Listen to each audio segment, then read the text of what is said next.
because they're just incredible fighters. But I find it sickening that after a lifetime of hard work, Dmitry Bivol is not undisputed champion tonight. He won that fight. Eddie Hearn has been vocal since Bivol's loss, labeling it as the robbery of the year. The controversy has only intensified, with many now rallying behind Bivol and claiming he deserved to win. Bivol 2, Bivol 3, Bivol 1.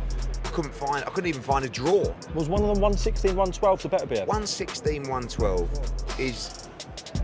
how can you give Dmitry Bivol 4 rounds in that fight? He controlled the fight. Listen, he got buzzed in the fight, he buzzed Artur Beterbiev. And no disrespect to Artur Beterbiev, who is an amazing fighter, and it was an incredible fight to watch. I just feel gutted for the kid, because that's a life. Eddie Hearn did not hold back after Dmitry Bivol's controversial loss to Beterbiev in Riyadh. He accused the judges of rigging the scorecards and leaked alleged audio that purportedly exposes a conspiracy between Beterbiev's team and the officials. The bout, which ended in a majority decision favoring Beterbiev, saw the judges scoring it 114 to 114, 115 to 113, and 116 to 112 in favor of the 39-year-old. To many, including Hearn, this decision was not just controversial, it was a blatant robbery. Nobody won nor lost the fight by 4 points, so that's ridiculous, which is why I say we need an immediate rematch. Both guys did a lot to change. Beterbiev showed me more than he's ever shown me before about being a boxer. He actually can box, and I was surprised. Bivol was a very good defender, which we knew. He was a good counterpuncher, which we knew. He jumped out to the early lead, I thought, but we never know. But however it comes down, Beterbiev did finish the fight strong or stronger. So that's why I think, in my point of view, the fight should be a draw, and let's get a rematch. You heard me? Yes. Bye. In his post-fight interview with TNT Sports, Eddie Hearn didn't hold back his disgust at the scorecards. He was particularly livid with Polish judge Paweł Cardini's 116 to 112 card, which only gave Bivol 4 rounds. For Hearn, this score was not just questionable, it was a disgrace. "I don't want to disrespect Artur Beterbiev," Hearn said. "They're two of the greatest fighters of our generation, but you saw the body language in the corner. They knew they'd lost the fight." Hearn went on to say that this judge should be banned for life, insisting that a mistake of this magnitude should never be tolerated. He then dropped a bombshell, mentioning leaked audio that allegedly showed collusion between Beterbiev's team and the judges. 16-1-12 card was strange, in my opinion, for Beterbiev. But if you've got Beterbiev winning by a round or two, it is what it is. It's what you like. I know it's the old saying of what you like in boxing, but it really is the case. I mean, I'm sure Turkey Al-Sheikh will run that fight back due to just In the world of boxing, controversy often sparks as much interest as the fights themselves. The recent bout between Dmitry Bivol and Artur Beterbiev in Riyadh has proven to be no exception. Promoter Eddie Hearn has been especially vocal about the decision, calling it the robbery of the year. This script delves into the aftermath of that controversial fight, examining Hearn's allegations, the judges' decisions, the leaked audio, and the broader implications for the sport of boxing. The night in Riyadh was supposed to be a showcase of two of the best light heavyweights in the world. Dmitry Bivol and Artur Beterbiev, both renowned for their skills and tenacity, were set to compete for the unified light heavyweight championship. The anticipation was palpable, with fans and experts alike eager to see who would emerge victorious. As the fight progressed, it became apparent to many that Bivol was in control. His precise counterpunching, sharp combinations, and ability to avoid Beterbiev's heavy hands made it seem like he was cruising to victory. Ringside observers and many watching at home scored the fight in favor of Bivol, with some giving him as many as 8 rounds. However, the official scorecards told a different story. The judges scored the fight 114 to 114, 115 to 113, and 116 to 112 in favor of Beterbiev.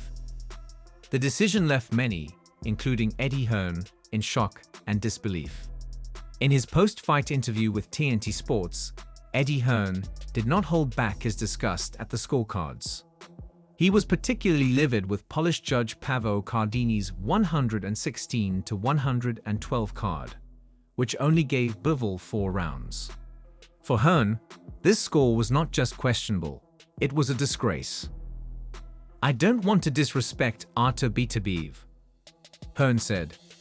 "They're two of the greatest fighters of our generation, but you saw the body language in the corner. They knew they'd lost the fight." Hearn went on to say that this judge should be banned for life, insisting that a mistake of this magnitude should never be tolerated. Hearn then dropped a bombshell, mentioning leaked audio that allegedly showed collusion between Beterbiev's team and the judges. According to Hearn, the audio revealed a conspiracy to ensure Beterbiev's victory, regardless of what happened in the ring.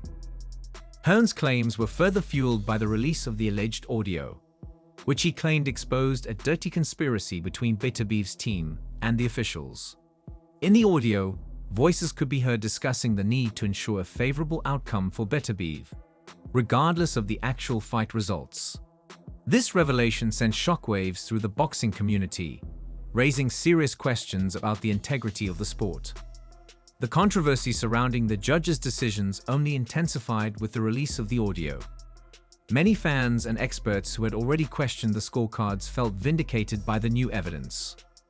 The judges' scores of 114 to 114, 115 to 113, and especially 116 to 112 in favor of Beterbiev were seen as further proof of the alleged collusion. For Hearn, the audio and the judges' decisions represented a blatant case of a fighter being robbed of what he rightfully earned inside the ring. Bivol's calm and collected nature didn't help either. Hearn claimed that Bivol was too gracious and too accepting of the decision, which only added to the frustration. The fallout from the fight and the alleged conspiracy had immediate and far-reaching implications for the sport of boxing. Fans who had tuned in expecting to see two of the best light heavyweights in the world compete for undisputed glory were left with a sour taste in their mouths. Many wondered if the sport they loved was rigged against them. Hearn's accusations of outright incompetence, or worse against the judges, particularly Paweł Cardini, were echoed by many in the boxing community. There was a growing call for reform and greater transparency in the judging process to ensure that such controversies do not continue to plague the sport. The broader implications of the controversy extended beyond just the immediate aftermath of the fight.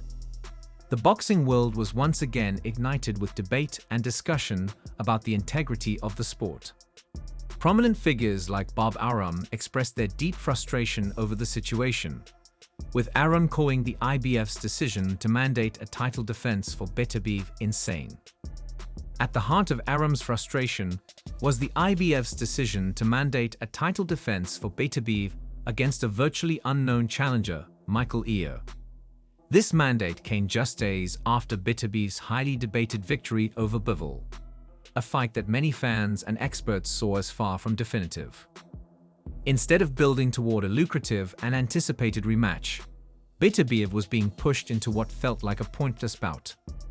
Arum's comments reflected a broader sentiment within the boxing community that mandatory defenses against obscure opponents are detrimental to the sport. Despite the controversy and the immediate aftermath, there was a growing call for a rematch between Bivol and Beterbiev. Fans and experts alike felt that a rematch would be the best way to settle the score and determine who the true champion was. Hearn was particularly vocal about the need for a rematch, insisting that Bivol had put on a masterclass in boxing and deserved another